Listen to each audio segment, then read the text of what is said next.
So we're here with 2011 Open champion Darren Clarke. We're on the 9th hole, Darren. We've got a very, well, looks a very simple shot here. We've got 2 clubs here.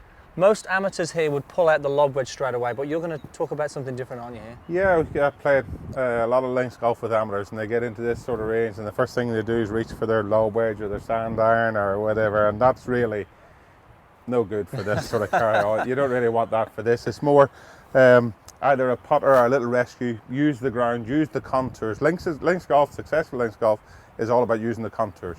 Why make the shot more difficult than you need to? So, you know, I would suggest all the amateurs that I play with get their rescue out or get their putter out, use the contours, hit the rescue like a putt, so much like Todd Hamilton did whenever here in the Open in 2004. He used it unbelievably well for the whole week to go on and win there. So win the tournament. It's a very safe shot. It's one that if you have a little bit of practice with, you should become reasonably proficient with it. Something like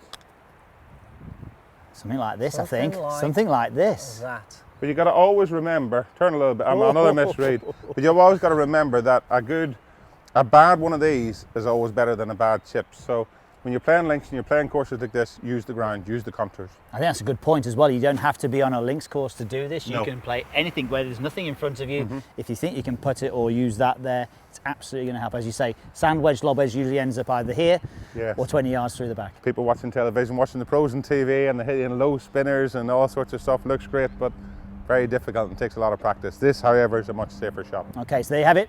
Make sure you get that rescue out, do a bit of practice, and you'll be playing shots maybe as good as that. Hopefully.